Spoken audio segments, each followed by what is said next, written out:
ఓం శ్రీ హరయే నమః. అత శ్రీమన్నారాయణీయే సప్తసప్తతితమం దశకం. ఉపశ్లోక ఉత్పత్తిః జరాసంధాదియుద్ధం వర్ణనం.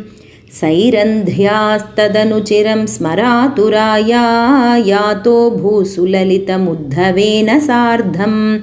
ఆవాసం త్వదుపగమోత్సవం సదైవ ధ్యాయంత్యాః ప్రతిదినవాససజ్జికాయాः. ఉపగతే త్వయి పూర్ణమనోరథాం ప్రమదసంభ్రమకం ప్రపయోధరాం. వివిధమాననమాదధతి ముదా రహసి తాం రమయాంచకృషే సుఖం. పృష్టావరం పునరసావవృణోత్వరాకీ భూయస్త్వయా సురతమేవ నిశాంతరేషు. సాయుజ్యమస్త్వితి వదేద్బుధయేవ కామం సామీప్యమస్త్వనిమిషమిత్యపి నాబ్రవీత్ కిం. తతో భవాన్ దేవ నిశాసుకాసుచిత్ మృగీదృశం తాం నిభృతం వినోదయన్. అదాదుపశ్లోక ఇతి శ్రుతం సుతం స నారదాత్ సాత్వతతంత్రవిద్బభౌ. అక్రూరమందిరమితోథ బలోద్ధవాభ్యాం అభ్యర్చితో బహునుతో ముదితేన తేన. ఏనం విసృజ్య విపినాగత పాండవేయ వృత్తం వివేదిత తథా ధృతరాష్ట్రచేష్టాం. విఘాతా జామాతుః పరమసుహృదో భోజనృపతేః జరాసంధేరుంధతి అనవధిరుషాంధేథ మథురాం.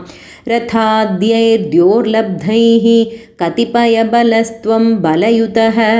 త్రయోవింశత్యక్షౌహిణీ తదుపనీతం సమకృతాః. బద్ధం బలాదథ బలేన బలోత్తరం త్వం భూయో బలోద్యమరసేన ముమోచితైనం.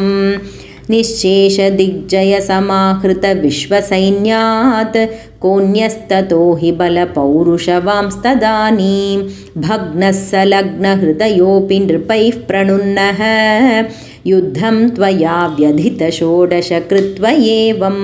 అక్షౌహిణీ శివ శివాస్య జఘంత విష్ణో సంభూయ సైకనవతి త్రిశతం తదానీం. అష్టాదశేస్య సమరే సముపేయుషి త్వం దృష్ట్వా పురోథ యవనం యవనత్రికోట్యా. త్వష్ట్రావిధాప్య పురమాశు పయోధి మధ్యే తత్రాథ యోగబలతః స్వజనాననైషీః. పద్భ్యాం త్వం పద్మమాలీ చకిత ఇవ పురాన్ నిర్గతో ధావమానః. మ్లేచ్ఛేషేనానుయాతో వధ సుకృతవిహీనేన శైలేన్యలైషీః. సుప్తేనాంఘ్ర్యాహతేన ధృతమథ ముచుకుందేన భస్మీకృతేస్మిన్ భూపాయాస్మై గుహాంతే సులలితవపుషా తస్థిషే భక్తిభాజే. ఐక్ష్వాకోహం విరక్తోస్మి అఖిల నృపసుఖే త్వత్ప్రసాదైకకాంక్షీ. హా దేవేతి స్తువంతం వరవితతిషుతం నిస్పృహం వీక్ష్య హృష్యన్.